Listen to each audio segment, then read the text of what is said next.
Hello class 12th, मैं राहुल रंजन। आप सभी का स्वागत है आपके अपने प्यारे से यूट्यूब चैनल पुरानी ज्ञान पे। आज हमारा डिस्कशन होगा क्लास चैप्टर 12 का नीट के लिए और क्लास 12th बोर्ड एग्जाम देने वाले स्टूडेंट्स के लिए काफ़ी इंपॉर्टेंट होने वाला है ये चैप्टर।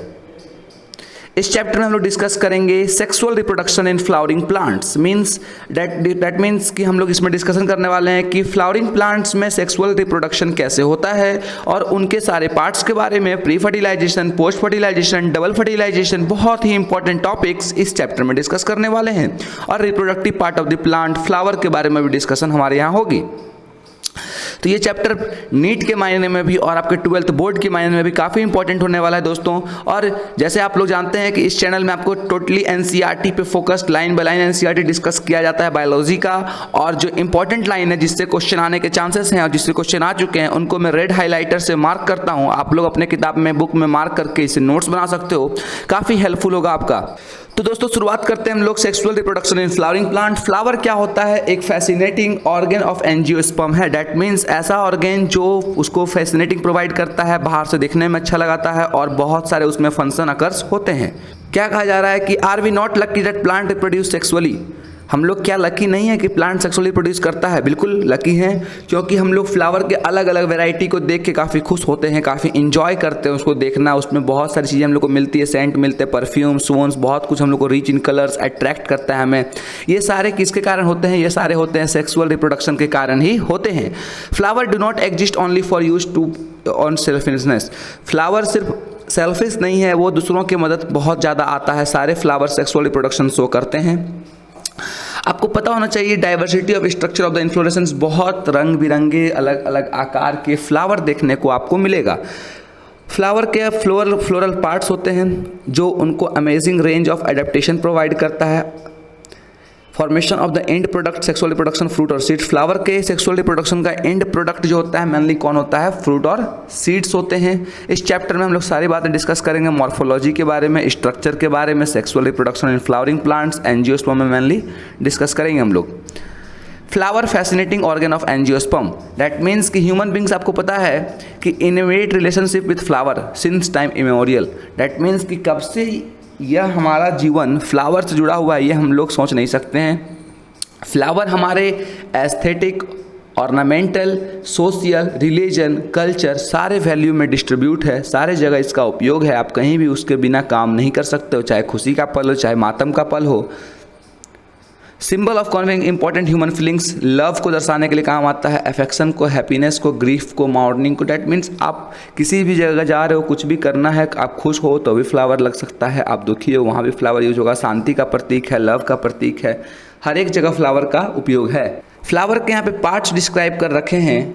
ये फ्लावर का यहाँ पे पार्ट्स डिस्क्राइब कर रखे हैं: stigma, anther, petals, filament, style, sepals, ovary, ovule और नेक्टिफेरियस एरिया। ये डायग्रामेटिक रिप्रेजेंटेशन है फ्लावर का।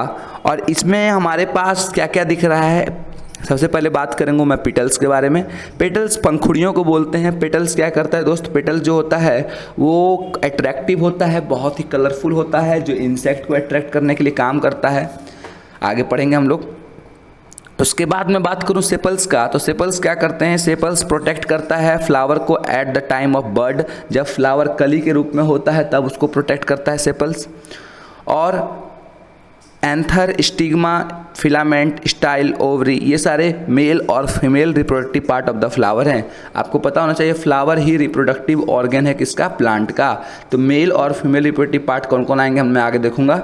To a biologist flower are morphology and embryological marvels and the site of sexual reproduction. जी बिल्कुल, आपको पता है कि मैंने अभी जस्ट बताया कि flower he site of reproduction है, वहीं पे एम्ब्रियोलॉजिकल डेवलपमेंट भी होता है। क्लास 11th में हम लोग various part of the flower को पढ़ चुके हैं, एक बार जाके देख लीजिएगा उसको।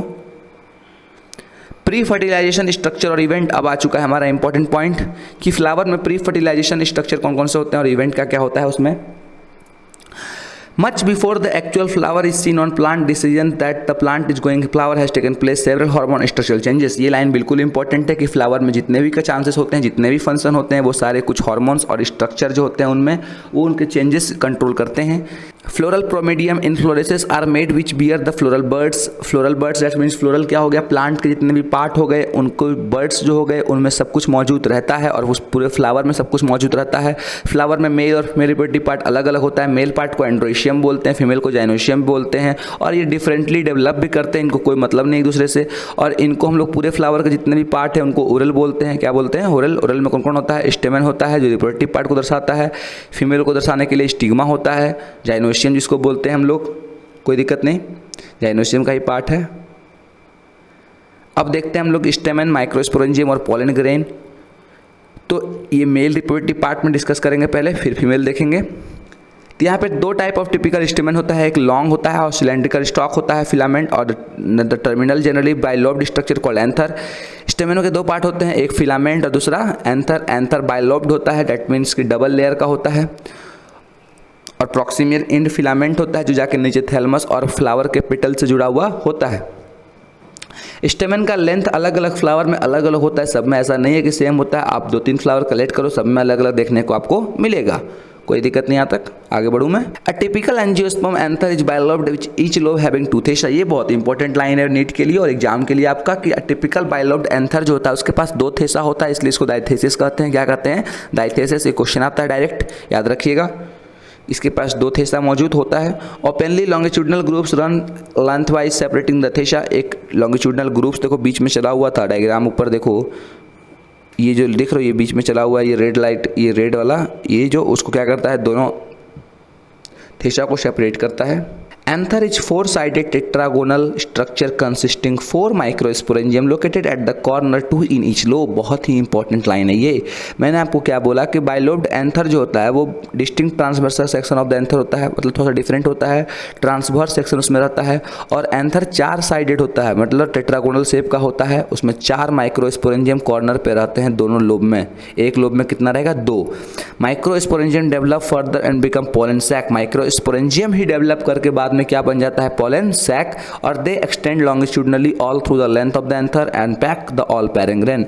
और उसके बाद ये लॉन्गिट्यूडनली ग्रो करता है और टोटली पोलन ग्रेन को अपने अंदर पैक कर लेता है। अगर माइक्रोस्पोरेंजियम की बात करें तो ट्रांसवर्स सेक्शन में देख सकते हैं कि माइक्रोस्पोरेंजियम जो होता है उसके पास सर्कुलर आउटलाइन होता है, generally surrounded by 4 wall, 4 wall का होता है।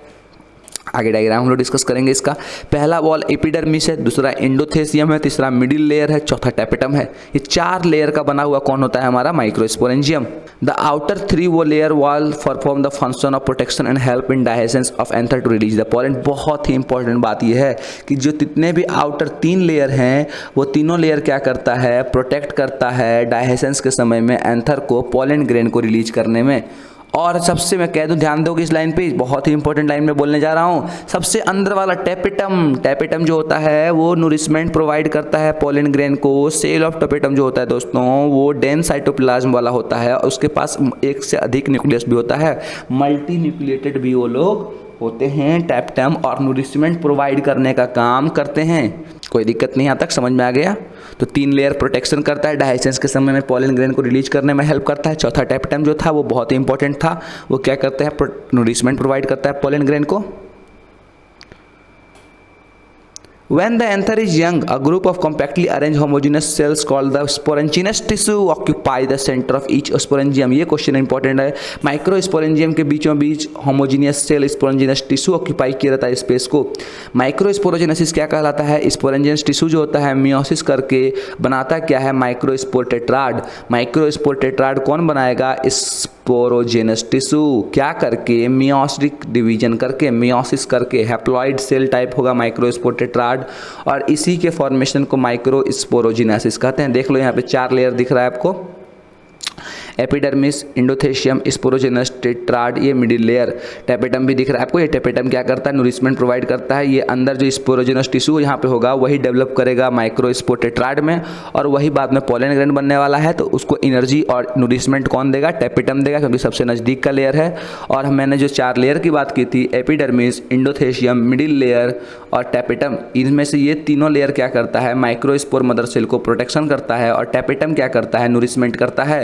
मैं दोबारा रिपीट कर दिया हूं, यहां पे आपको किसी भी तरह की दिक्कत नहीं होनी चाहिए। तो दोस्तों मैं आगे बढ़ूं, समझ में आ गई होगी बात। यहां देखो पोलन ग्रेन डाइजेशन होकर निकल रहा है, रिलीज हो रहा है पोलन ग्रेन मैच्योर होने के बाद। डायसेंस होना मतलब टूट के निकलना अंदर से। Each cell of the sporangious tissue capable of give rise to microspore tetrad, ये बात याद रखिएगा। sporangious tissue के पास ही वो पावर होती है, वो कैपेबिलिटी होती है कि उसका हर एक सेल जो होगा स्पोरेंजियस टिश्यू का वो नए माइक्रोस्पोर टेट्राड को डेवलप कराने की क्षमता रखता है। और each one is a potential pollen और माइक्रोस्पोर मदर सेल, और जो भी वो नया पोलन डेवलप करेगा, नया माइक्रोस्पोर मदर सेल डेवलप करेगा, वो सब पोलन ग्रेन बना सकता है। The process of formation of microspore from a pollen mother cell through meiosis is called microsporogenesis. ये लाइन बहुत इंपॉर्टेंट है दोस्तों। क्या उस प्रोसेस को क्या बोलते हैं जिसमें microspore from a pollen mother cell से डेवलप करता है मियोसिस होके। मियोसिस होना मतलब क्या होना, हैप्लॉइड सेल बनना। तो जो पोलन ग्रेन होगा वो कैसा होगा, हैप्लॉइड सेल होगा। तो पोलन मदर सेल कैसा होगा दोस्तों, पोलन मदर सेल जो होगा वो तुम्हारा एमएमसी पीएमसी जो होगा, पोलन और माइक्रोस्पोर मदर सेल बोलते हैं, ये बनेगा माइक्रोस्पोर पोलन मदर सेल से माइक्रोस्पोरोजेनेसिस के प्रोसेस में। और ये हैप्लॉइड होंगे। क्यों हैप्लॉइड होंगे, क्योंकि मियोसिस में बन रहा है। तो मियोसिस में बनने वाले कैसे होते हैं, हैप्लॉइड होते हैं। The microspore as they formed are arrange in a cluster four microspore tetrad. Microspore जो बनेगा वो क्लस्टर में अरेंज हो जाएगा और उसी को हम लोग माइक्रोस्पोर टेट्राड कहते हैं। एंथर मैच्योर होगा, डिहाइड्रेट होगा, माइक्रोस्पोर डिसोसिएट हो जाएगा और बन जाएंगे क्या, pollen grain. Inside each microsporangium several thousand of microspore और pollen grain are formed that are released with the dehiscence of anther. बात समझिएगा कि माइक्रोस्पोरेंजियम के अंदर हजारों हजार माइक्रोस्पोर बोलो या फिर पोलन ग्रेन बोलो मौजूद रहते हैं, जो जब एंथर टूटेगा तो उसमें से रिलीज होगा। पोलन ग्रेन जो होता है मेल गैमेटोफाइट रिप्रेजेंट करता है प्लांट में, दैट मीन्स मेल गैमेट होता है। अगर तुम टच करोगे ओपन एंथर ऑफ हिबिस्कस तो देख सकते हो पोलन ग्रेन को येलोइश कलर का होता है। उसको पानी में जब डालोगे, sprinkle this grains on drop of water taken glass observed under, अगर देखोगे तो वो बहुत ही मूवमेंट करता हुआ तुमको शो करेगा माइक्रोस्पोर में। You will really amaze that variety of architecture, size, shape, colour, design. Pollen grain बहुत तरह का होता है, शेप उसका अलग होता है, साइज, कलर, डिजाइन बहुत अलग अलग होता है। Seen on the pollen grain that different species pollen grain are generally spherical and 25 से 50 माइक्रोमीटर इन डायमीटर। ये क्वेश्चन आता है। पोलन ग्रेन का शेप याद रखिएगा 25 से 50 माइक्रोन डायमीटर का होता है पोलन ग्रेन का आपका। यहाँ से ध्यान दीजिएगा, पोलन ग्रेन 2 लेयर वाल का होता है। बाहर वाला हार्ड होता है, आउटर लेयर कॉल्ड एक्जाइन, और अंदर वाले को हम लोग बोलते हैं मेडअप ऑफ स्पोरोपोलेनिन और मोस्ट रेजिस्टेंट ऑर्गेनिक मटेरियल। अंदर वाले को इंटाइन बोलते हैं, बाहर वाले को एक्जाइन बोलते हैं। और बाहर वाला एक्जीन जो हमारा है पोलन ग्रेन का, जो काफ़ी टफ होता है, वो स्पोरोपोलेनिन का बना हुआ होता है दोस्तों, स्पोरोपोलेनिन। और स्पोरोपोलेनिन नॉन बायोडिग्रेडेबल है, वो डिग्रेड भी नहीं होता है, याद रखिएगा मेरी बात को। Which one is the most resistant organic material, it can withstand high temperature में भी रह जाएगा, स्ट्रॉन्ग एसिड में भी रह जाएगा और अल्कली में भी रह जाएगा। किसी भी तरह का एंजाइम इसको डिग्रेड नहीं कर सकता है स्पोरोपोलेनिन को आज तक। पोलन ग्रेन का एक्साइन जो है वो प्रोमिनेंट एपर्चर है called germ pores where sporopollenin is absent. वहाँ पे एक प्रोमिनेंट स्ट्रक्चर जर्म पोर है जहाँ पे स्पोरोपोलेनिन मौजूद नहीं रहता है। Pollen grain well preserve fossil है, जी बिल्कुल, स्पोरोपोलेनिन के कारण से ही पोलन ग्रेन के फॉसिल्स मिलते हैं हम लोग को, क्योंकि वो तो डिग्रेड होता नहीं है, क्योंकि स्पोरोपोलेनिन का बना हुआ होता है। इसलिए बहुत ही सालों साल पुराने पोलन ग्रेन हम लोग को देखने को मिलते हैं, फॉसिल्स मिलते हैं पोलन ग्रेन के हम लोगों को। पोलन ग्रेन वेल प्रिजर्व समझ में आ गया, स्पोरोपोलेनिन के कारण होता है। और एक्साइन जो होता है वो exhibit a fascinating array of pattern and design. Inner वाल को हम लोग, inner wall of pollen grain को इंटाइन कहते हैं। वो थिन होता है, कंटिन्यूअस लेयर होता है, सेलुलोज और पेक्टिन का बना हुआ होता है। The cytoplasm of a pollen grain is surrounded by a plasma membrane. याद रखिएगा आप, पोलन ग्रेन का जो साइटोप्लाज्म होता है वो सेल मेम्ब्रेन से सराउंडेड रहता है। वो सेल मेम्ब्रेन से क्या रहता है, सराउंडेड रहता है, प्लाज्मा मेम्ब्रेन सराउंडेड रहता है। पोलन ग्रेन जब मैच्योर होता है उसमें 2 तरह का सेल होता है, वेजिटेटिव सेल और जनरेटिव सेल। वेजिटेटिव सेल जो होता है आपको पता होना चाहिए बिगर होगा और एबेंडेंट होगा, उसमें फूड रिजर्व होंगे, लार्ज इरेगुलर शेप न्यूक्लियस उसमें मौजूद होता है। जबकि जेनेटिक सेल छोटा होता है, तैरते हुए साइटोप्लाज्म में रहता है, कम एरिया ऑक्यूपाई करता है। It is a spindle shape. कौन, वेजिटेटिव सेल, न्यूक्लियस और साइटोप्लाज्म रहता है। 60% of angiosperm pollen grain are shed in 2 cell stage. 60% में देखा गया पोलन ग्रेन 2 सेल के स्टेज में दिखता है। जेनेटिव सेल डिवाइड पहले करता है माइटोटिकली और 2 मेल गैमेट पोलन ग्रेन से पहले दिखाता है और इसको 3 सेल स्टेज कहते हैं हम लोग। वेजिटेटिव सेल डिवाइड कर गया और जेनेटिव सेल एक है, 2 और 1 कितना हो गया, 3 हो गया। पोलन ग्रेन में many species several allergy, pollen grain की बात करें हम लोग तो पॉलन ग्रेन बहुत सारे स्पीसीज पॉलन ग्रेन के जो होते हैं बहुत सारे एलर्जिक का फैलाते हैं, एलर्जी फैलाने का काम करते हैं, ब्रोंकियल एफिलेशन फैला देते हैं। कुछ पीपल्स में ये क्रोनिक रिस्पायरेटरी डिसऑर्डर CRS देखने को मिलता है, अस्थमा, ब्रोंकाइटिस ये सब प्रोवाइड करते हैं। पैर्थेरियम कैरेट ग्लास को लाया गया था इंडिया में, contaminated with imported with wheat, has become obligates in occurrence and cause pollen allergy, और यही सबसे पहली बार पॉलन एलर्जी देखने को मिला था। पॉलन ग्रेन बहुत ही रिच इन न्यूट्रिएंट्स होता है और इसको it has become a fashion in recent year to use the pollen tablet. Pollen के पास न्यूट्रिएंट्स, पॉलन ग्रेन के पास न्यूट्रिएंट्स काफ़ी ज़्यादा होता है, इसलिए पॉलन ग्रेन का उपयोग बहुत सारे टैबलेट्स और सिरप बनाने में किया जाता है और मार्केट में सेल भी किया जाता है। इसका कंजप्शन एथलीट और रेस हॉर्स को कराया जाता है उनके प्रोडक्टिविटी को इंक्रीज करने के लिए।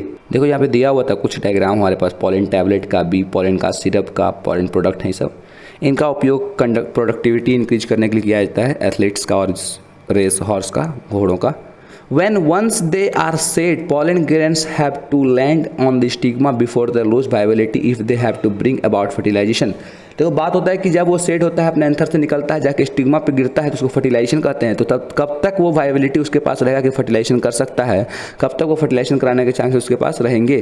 तो pollen grain return viability, the period of तो वायबिलिटी का मतलब क्या होता है, ऐसा समय पॉलन ग्रेन का जिसमें वो viable is highly variable and to some extent depend on prevailing temperature and humidity, कि कब तक उसकी प्रोडक्टिविटी रहेगी, कब तक वह काम कर सकता है, कब तक वो फर्टिलाइजेशन कर सकता है। ये किस पे डिपेंड करेगा, ह्यूमिडिटी पे डिपेंड करेगा और टेम्परेचर पे डिपेंड करेगा उसके सराउंडिंग का।